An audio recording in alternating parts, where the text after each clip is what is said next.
Hello there. They call me Mystery. Now, we often think of slavery as a property arrangement only. One person owns another, like in the classic chattel slavery arrangement seen in the southern states of America, or even in the ancient world, where people entered into the slave markets of their conquerors, like in Rome and Greece. Now we think of slavery as a market system. But what if this wasn't always the case, and slavery was more than just a property arrangement, but a social science in order to obtain freedom? What? Let's explore this idea. Fundamentally, a slave is someone who has no social ties. In legal terms, a slave has no family, no kin, no community, meaning they can make no social connections that are everlasting and unbreakable. In the English language, the word free is derived from the Germanic word friend. Slaves can make no friends, as they can't make commitments to other people since they are under someone else's ownership. So, a slave is a person who has experienced a social death. For most of human history, slaves were free people who were taken into slavery, hence the social death part. People were not bred as slaves. You take slaves by raiding your neighbors because humans take a lot of resources to grow them to a workable age. Simply, if you require a labor-ready human, you take one that's ready to go. Slave raiding is basically stealing years of care and effort from another group of people who invested a lot to create a working, ready human. But why take workable humans in the first place? This is where it gets interesting. In pre-complex societies where people lived in clans and petty kingdoms and humans generally lived more egalitarian existences than we do today, slaves were needed for the surprising reason being because people were free. Where you have social hierarchy, i.e. some people are chiefs or from prominent families, this didn't mean the hierarchy automatically allowed privileged people the power and the ability to give orders. Basically, commoners, despite the hierarchy, were free to do what they wanted and rejected following instructions whenever it suited them.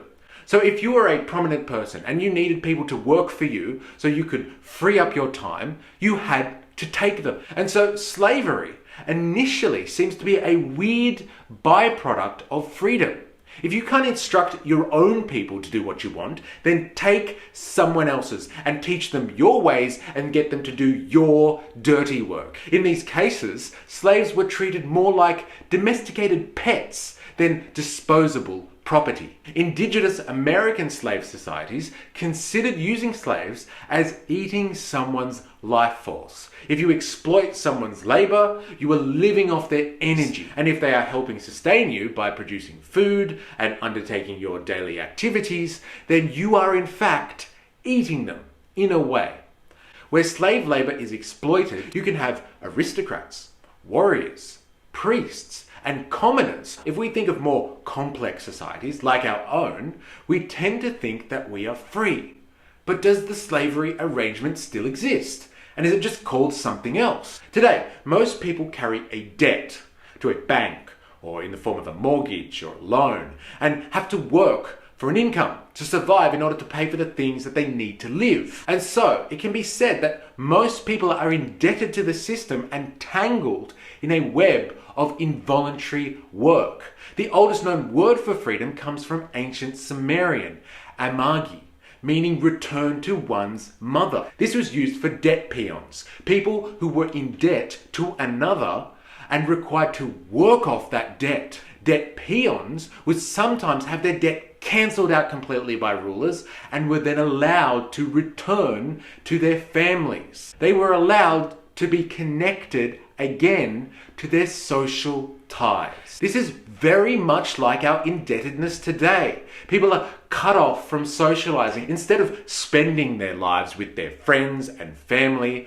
5 days out of the week, they need to go to work. But is this necessary anymore? Slavery started to free some people, even commoners, not just the privileged elites, from physical labor.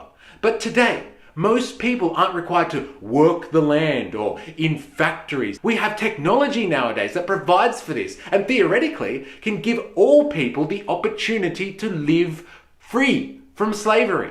People can return to their social lives and their social connections without the need to work to survive or pay off a debt to the system. If the pandemic taught us anything, it is that a majority of people can stop working and be supported by the system. There are sufficient technologies and resources to accommodate humanity. It's merely a choice and a question of organization. So let us choose together to organize, not around debt and slavery, but around freedom and socialization. Now that is some revolutionary thinking. Now, you thought that was interesting. Give it a like, leave a comment, and share it with someone who should hear this.